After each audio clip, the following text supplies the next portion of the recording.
Hello, guys. My name is Catherine, and today I am going to be talking about the regional influences on Maltese cuisine. So, where is Malta? Malta is an archipelago located right below southern Italy, just above the region of Sicily, which is the island part of the boot of Italy.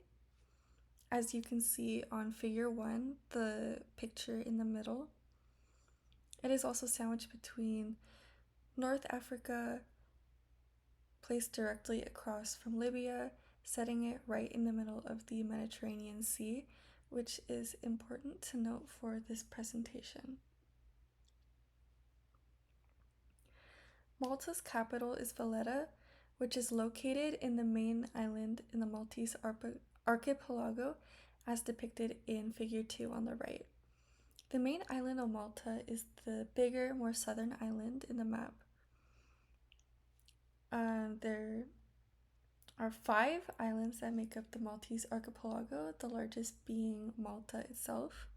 The second largest island is Gozo, which is the northern island. The third island is Comino, which is a much smaller island, which you can see is right below Gozo. And then right next to that is Kemone, which is also known as Kominoto, which is uninhabited and small and placed right next to Comino on the left-hand side. Finally, the southernmost island is Filfa, which is also uninhabited and very rocky. So this is the brief history of Malta. In 1814, Malta was a crown colony, which refers to a country that was colonized by Britain. For example, they used Malta as a military base in both World War I and World War II. But Britain and Malta have history with each other, so this wasn't the first interaction that Maltese people had with the British.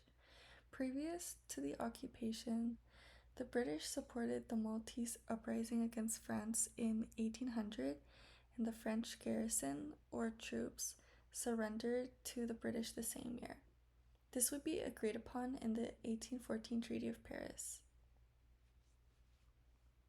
In figure 3 on the left, a photographer named James Robertson took a photo at Grand Harbor in Valletta during British rule.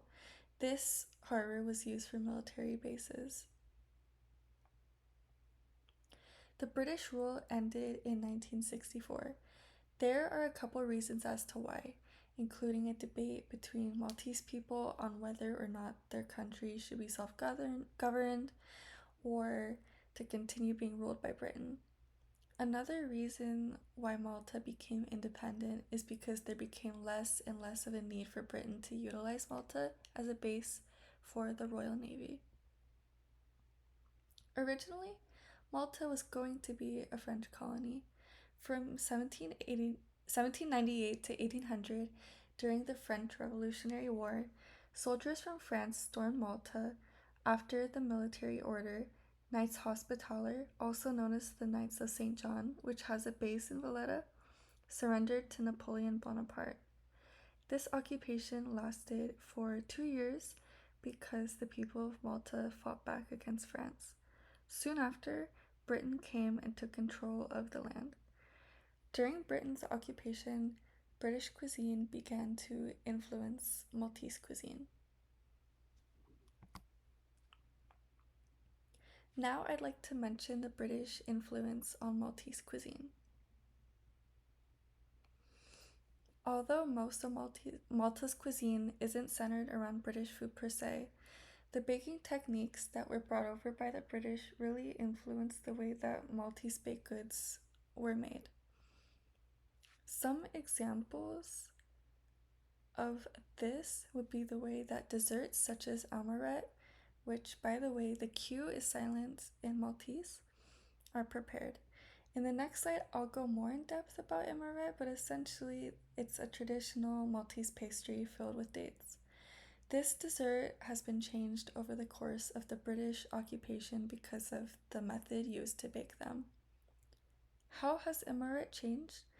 They basically baked it in the oven rather than deep frying it, giving it a less oily consistency that is similar, more reminiscent to shortbread biscuits. And in figure 5, you can see a picture of amaret. Other pastries include pastizi, a beloved puff pastry dessert with filling. The most traditional method for pastizi is to fill it with ricotta, but considering the British influences, many Maltese started using the curried mush peas as an alternative, more savory version. And you can see a plate of pastizi in figure 4. In Malta, potatoes were primarily seen as lowly and they would rarely eat it, usually feeding the potatoes to their farm animals instead.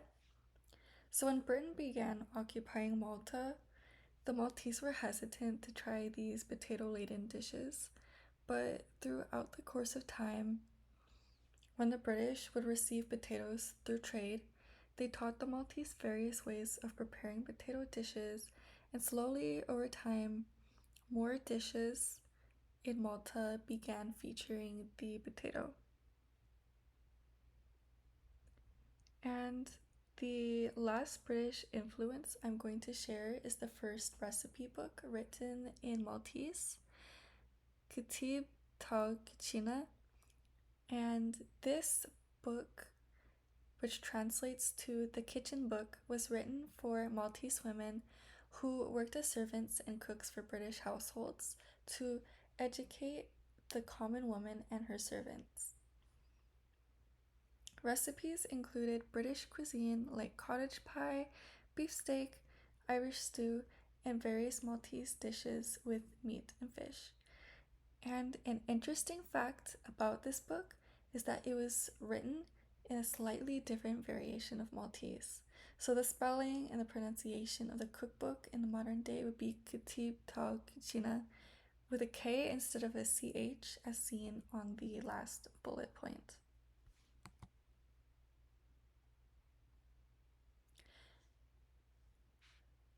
So now I am going to be talking about the North African influence on Maltese cuisine. From 870 CE to 1091 CE, Arabs from North Africa moved to Malta, and along with them, their cuisine.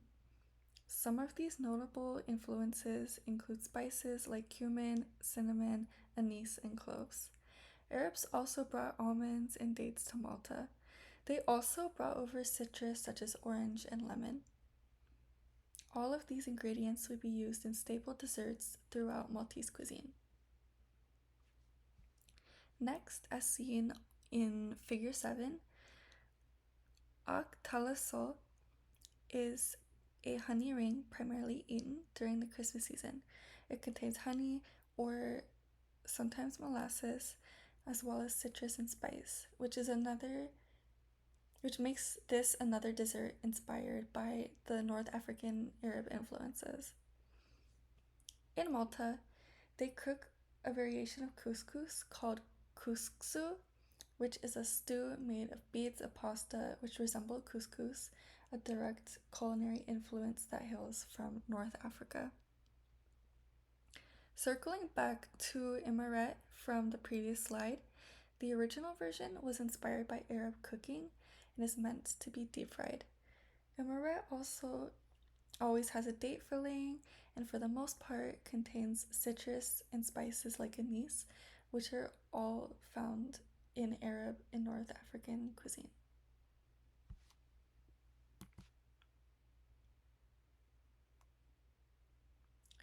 There are many influences from Mediterranean cuisine that play into Maltese food, given the fact that Malta is located right in the southernmost part of southern Europe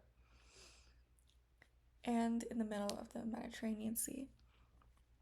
I decided to highlight the foods that hail specifically from the Italian region of Sicily due to its close proximity with Malta. There are many pasta or tomato dishes in Malta thanks to Italian influence. This would include Amarone ilforn, which is a pasta casserole dish. There's a variation of it called timpana, which uses pastry crust.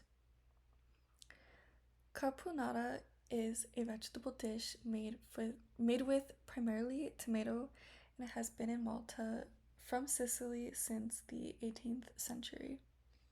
And something else that is interesting to note is that Malta incorporating bread hails from the Roman era. And that's all for my presentation. Thank you so much for watching.